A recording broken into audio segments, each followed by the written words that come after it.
Perjanjian pinjam-meminjam sendiri termasuk ke dalam perjanjian bernama, di mana perjanjian bernama adalah perjanjian yang sudah diatur dan diberi nama oleh pembentuk undang-undang karena paling banyak digunakan dalam kehidupan sehari-hari.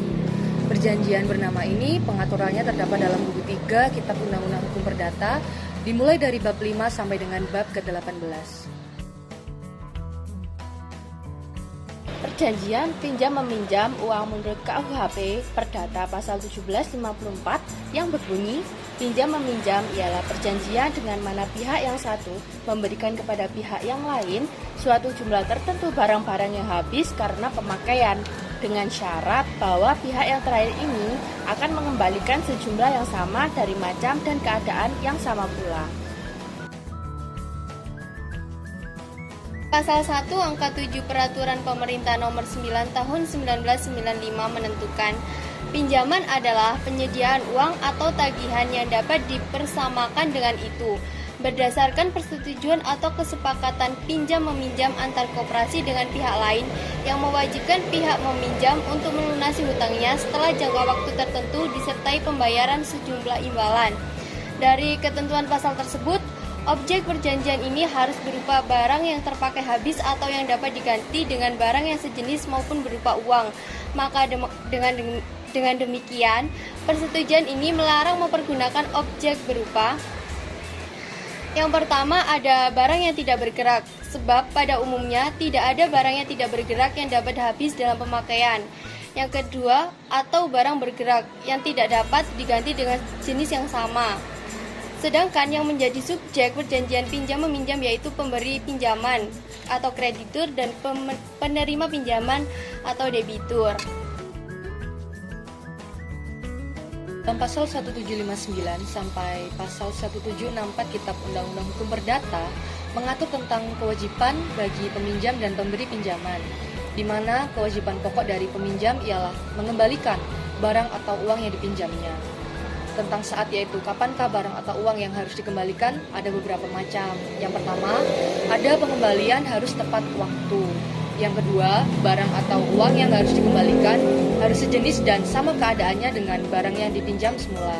Dan yang terakhir, jumlah yang harus dikembalikan pada prinsipnya terbagi menjadi dua, yakni sebanyak yang diterima semula dan tapi boleh diperjanjikan lebih besar dari pinjaman semula.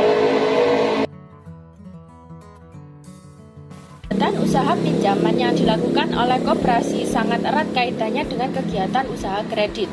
Dalam pengertian yang luas, kredit sebagai suatu kepercayaan. Dalam bahasa Latin, kredit berarti creder, yang artinya percaya. Maksud dari kepercayaan dari si pemberi kredit atau yang disebut dengan koperasi yaitu bahwa si penerima kredit yang menerima kredit yang disalurkannya pasti akan mengembalikan sesuatu dengan perjanjian.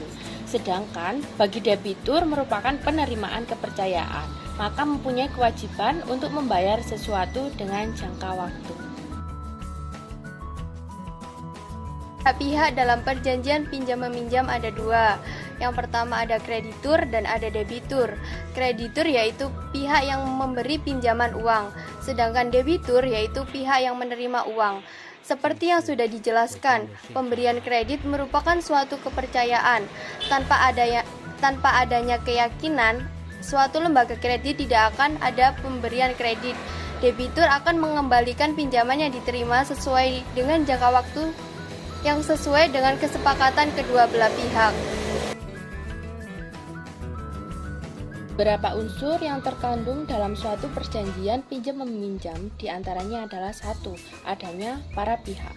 Pihak pertama memberikan prestasi kepada pihak lain suatu jumlah tertentu barang-barang dengan syarat bahwa pihak kedua ini akan mengembalikan sejumlah yang sama dari macam dan keadaan yang sama pula. Yang kedua, yakni adanya persetujuan, di mana pihak pertama dan kedua membuat perjanjian bersama yang menyangkut dengan waktu, kewajiban dan hak-hak masing-masing yang dituangkan dalam bentuk perjanjian. Yang ketiga, yakni adanya sejumlah barang tertentu. Barang tersebut dipercayakan dari pihak pertama kepada pihak kedua. Yang keempat, adanya pengembalian pinjaman, bahwa pihak kedua akan menyerahkan sejumlah tertentu barang-barang kepada pihak yang pertama. Perjanjian pinjam-meminjam tersebut dapat juga dikatakan perjanjian pinjam pengganti, karena objek pinjaman itu hanya terdiri dari benda yang habis dalam pemakaian, tetapi dapat pula berupa uang. Sedangkan pinjaman habis dalam pemakaian terdiri dari benda yang tidak habis. Dalam pemakaian, pinjam-meminjam uang merupakan perjanjian konsensual dan real.